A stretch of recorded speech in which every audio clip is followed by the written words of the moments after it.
BJP ಬಹುದೊಡ್ಡ ಆರೋಪ ಮಾಡುತ್ತೆ, ಕಾಂಗ್ರೆಸ್ನ ಹೈಕಮಾಂಡ್ ವೀಕ್ ಆಗಿದೆಯಾ ಹಂಗೆ? ಈಗ ಬಿ ಜೆ ಪಿ ಎಷ್ಟು ವೀಕ್ ಆಗಿದೆ ಗೊತ್ತಾ ನಿಮಗೆ? ಯಾರ ಮೇಲೆ ಆರೋಪ ಮಾಡಿದ್ರು, ಯಾವ ಚೀಫ್ ಮಿನಿಸ್ಟರ್ನ ಕಣ್ಣೀರಾಕಿ ಇಳಿಸಿದ್ರು, ಅವ್ರಿಗೆ ಮತ್ತೆ ಅಧಿಕಾರವನ್ನು ನೀ ನಡೆಸಪ್ಪ ಅಂತೇಳಿ ಕೊಟ್ಟಿದ್ದಾರೆ.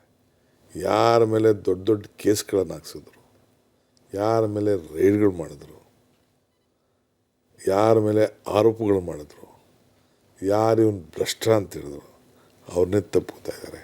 ಯಾರು? ಬಿ ಜೆ ಪಿಯವರು. ಯಾರನ್ನ? I don't want to name anyone.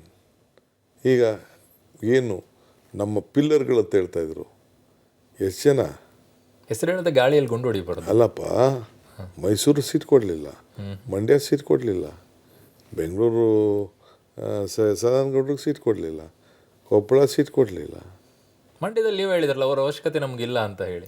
ಅದು ಬೇಡ. ಈಗ ನಾನು ಹೇಳ್ತಾ ಇದ್ದೀನಿ, ಇಷ್ಟು ಸೀಟು ಹೆಚ್ಚು ಕಮ್ಮಿ ಇದರಲ್ಲಿ ಕೋಲಾರ ಸೀಟ್ ಕೊಡಲಿಲ್ಲ, ಚಿಕ್ಕಮಂಗ್ಳೂರು ಸೀಟ್ ಕೊಡಲಿಲ್ಲ, ದಕ್ಷಿಣ ಕನ್ನಡ ಸೀಟ್ ಕೊಡಲಿಲ್ಲ.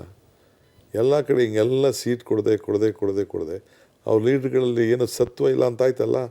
ಅವ್ರ ಎಂ ಪಿಗಳು ಸರಿಯಾದ ರೀತಿ ಕೆಲಸ ಮಾಡಲಿಲ್ಲ ಅಂತ ತಾನೇ ಹೊಸ ಮುಖಗಳನ್ನ ಹುಡುಕಿರೋದು ಅವರು. ಆ ಬೆಳವಣಿಗೆ ನಿಮ್ಗೆ ಖುಷಿ ಕೊಟ್ಟಿದೆಯಾ?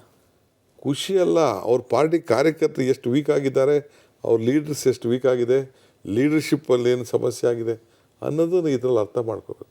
ಸರಿ ತಾವು ಆ ಥರ ಮಾಡಿಲ್ವ? ಹಾಗಾದರೆ ಸುಮಾರು ಜನ ಟಿಕೆಟ್ ಕೇಳ್ತಾ ಇದ್ರು, ನಾಯಕರ ಹೆಂಡತಿ, ಮಕ್ಕಳು, ಇನ್ನೊಬ್ಬರು ಸೊಸೆ, ಮಗದೊಂದು ಕೊಟ್ಟರಲ್ಲ, ಅದಕ್ಕೆ ಏನಂತಾರೆ ಕಾರ್ಯಕರ್ತರಾಗಾರೆ?